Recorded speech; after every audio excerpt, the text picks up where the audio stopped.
नमस्कार दोस्तों। वर्ष 2026 इसके बारे में, क्योंकि 25 का आखिर आ चुका है तो 26 के बारे में लोगों के मन में है कि 26 कैसा जाएगा। 25 के अंदर तो परेशानियां काफ़ी देखी हैं, परेशान भी लोग हुए हैं।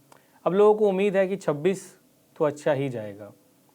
हालांकि 25 इतनी तेज़ी से गया कि पता भी नहीं चला और 26 अब आ ही गया है। 2026 की अगर हम बात करें तो क्या 2026 के अंदर कुछ बड़े बदलाव आएंगे?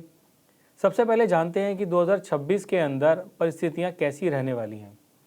देखिए, 2026 के अंदर सबसे ज़रूरी है कि हम समझें कि ग्रहों की चाल क्या है।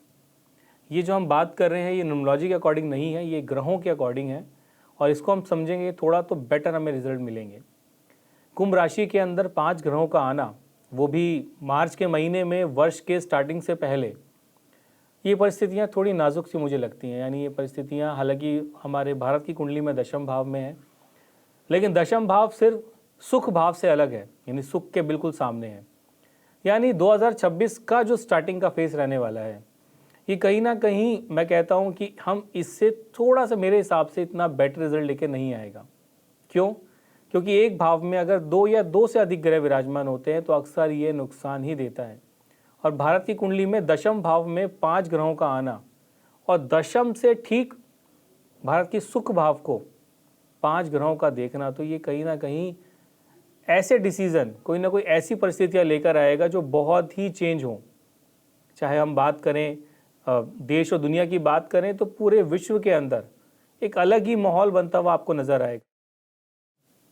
परिस्थितियां बिल्कुल अलग ही लेवल पे होंगी। यानी 2025 के अंदर तो फिर भी चीज़ें जो हैं वो हम समझ सकते थे, लेकिन 2026 के अंदर जो परिस्थितियां हैं वो काफ़ी ज़्यादा चेंज लेके आने वाली हैं।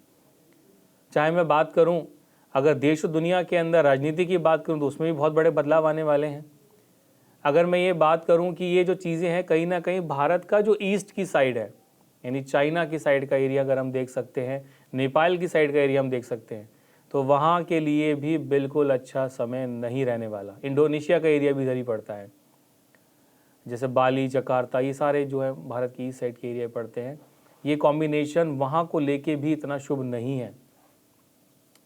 और क्योंकि मैंने पहले ही बताया कि भारत की कुंडली में सुख भाव में इसकी दृष्टि है, तो ये कहीं ना कहीं बहुत बड़े बड़े चेंजेस को लेकर आएगा, यानी सडन चेंजेस लेकर आएगा।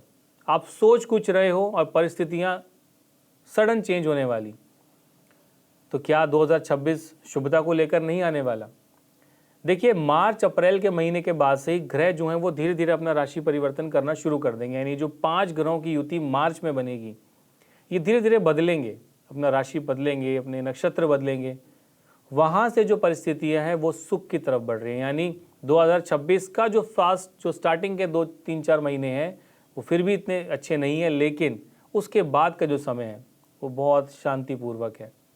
आप देखोगे नई नई योजनाएं आएंगी, आप देखोगे नए नए चीज़ें बनकर आएंगी, लोग नए नए प्रोजेक्ट्स लेकर आएंगे। और भारत के अंदर क्योंकि दशम भाव के अंदर है तो ये परिस्थितियां बहुत शुभता की तरफ जाएंगी। यानी पहला फेज़ जितना क्रिटिकल है, जितना परेशानी वाला है, उसके बाद का फेज़ यानी 2026 का जो 2-3 महीने के बाद का जो फेज़ है वो बहुत ज़्यादा अच्छा रहने वाला है, जनता के लिए बहुत अच्छा रहने वाला है। और राशियों की अगर मैं बात करूँ तो देखिए, ये जो कॉम्बिनेशन है, हालांकि बनेगा तो कुंभ राशि में, लेकिन धीरे धीरे जैसे ही कुंभ राशि इससे रिलीज होने लगेगी उनके भी हालात बहुत हद तक बेहतर होने लगेंगे। यानी कुल मिला के 2026 2025 की तरह नहीं है दोस्तों।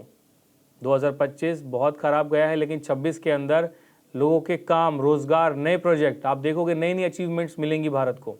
लेकिन स्टार्टिंग का जो टाइमिंग है उसको हमें थोड़ा सा संभाल के निकालना है। तो आई होप आपको वीडियो अच्छा लगा होगा। उसको पूरा देखने के लिए आपका बहुत बहुत धन्यवाद। नमस्कार।